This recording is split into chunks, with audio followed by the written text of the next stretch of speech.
अब हमारे पास अगला एग्जाम्पल है डेस्कार्ट मेथड से 4 डिग्री की इक्वेशन को सॉल्व करने का। लेकिन इस क्वेश्चन में अब क्या है, एक्स क्यूब वाली टर्म है। इससे पहले जो हमने एग्जाम्पल किया था उसमें एक्स क्यूब वाली टर्म नहीं थी। तो इस तरह के क्वेश्चंस को हम क्या करते हैं, पहले इस इक्वेशन को हम एक ऐसी इक्वेशन में कन्वर्ट करेंगे जिसमें एक्स क्यूब वाली टर्म नहीं है। उसको करने का क्या तरीका है, एच के साथ इस इक्वेशन का सिंथेटिक डिवीजन करना है, जिसमें एच निकालने का फॉर्मूला था -a1/na0। a1 की वैल्यू -10, माइनस माइनस हो गया प्लस के 10, n हो गया 4, a0 हो गया 1, x की 4 का कोफिशिएंट। ठीक है, तो सबकी वैल्यू पुट कर दी, कट के ये आ गया 5/2। तो h के साथ हमें इस इक्वेशन का सिंथेटिक डिवीजन करना है। तो 5/2 के साथ मैंने इस इक्वेशन का सिंथेटिक डिवीजन किया।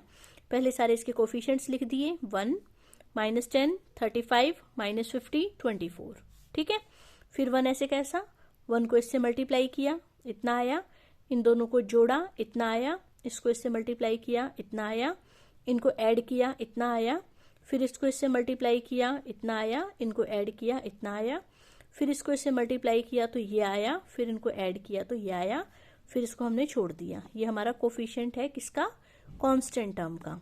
अब हम इन 4 से करेंगे। ठीक है, फिर दोबारा से 1 ऐसे कैसा, फिर 1 को इससे मल्टीप्लाई किया, इन दोनों को ऐड किया, फिर इसको इससे मल्टीप्लाई किया, फिर इन दोनों को ऐड किया, फिर इसको इससे मल्टीप्लाई किया और फिर इन दोनों को ऐड किया, फिर इसको छोड़ दिया। ये 1 डिग्री वाली जो वेरिएबल है उसका कोफिशिएंट हो गया y का। फिर 1 ऐसे कैसा, फिर 1 को 5/2 से मल्टीप्लाई किया, फिर इनको ऐड किया, फिर इसको 5/2 से मल्टीप्लाई किया, फिर इनको ऐड किया, फिर इसको छोड़ दिया।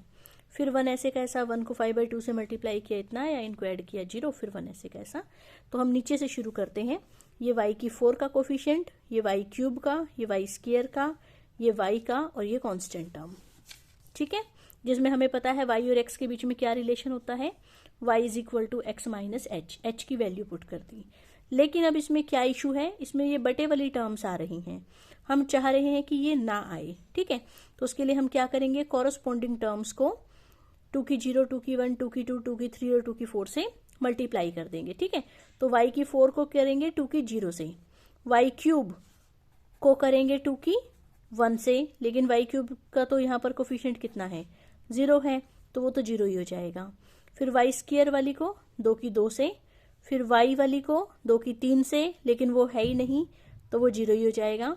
और फिर कांस्टेंट को 2 की 4 से, और नई इक्वेशन को हमने z में लिखा और बता दिया z और y में क्या रिलेशन है, z = 2y। ठीक है, ये हमने शुरू में पढ़ ली थी ये सारी चीजें। y की वैल्यू पुट कर दो और इसको सॉल्व किया तो ये आया z की 4, यहाँ से कट के बचा -10z², यहाँ से कट के बचा प्लस के 9।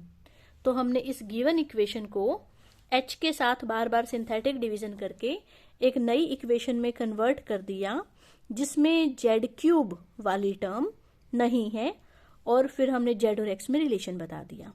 अगर हमें इसके सारे रूट्स पता लग गए तो उसकी वैल्यू यहाँ पुट करके हमें x के भी सारे रूट पता लग जाएंगे। और ये तो बाय चांस एक ऐसी इक्वेशन आ गई जिसके हम आराम से फैक्टर बना सकते हैं। ठीक है, इसमें z की 4 वाली टर्म है, z स्क्वायर वाली टर्म है, कांस्टेंट टर्म है, तो इसके फैक्टर बनेंगे z² - 9 और z² - 1, क्योंकि मल्टीप्लाई करे तो 9 आए, ऐड करे तो -10 आए। ठीक, तो इसके हमने यहाँ पर फैक्टर बना दिए। ये हो गई z² - 9, z² - 1 = 0।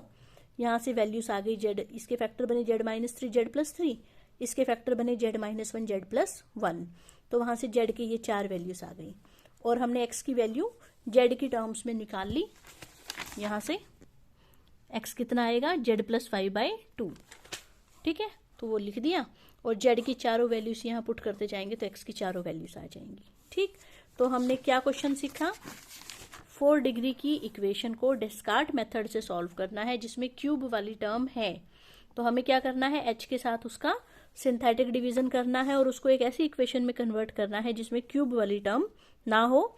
ये क्वेश्चन थोड़ा आसान इसलिए पड़ गया क्योंकि इसमें क्यूब वाली टर्म नहीं है और साथ में इसमें z वाली टर्म भी नहीं है, तो इसके फैक्टर बनाने बहुत आसान हो गए।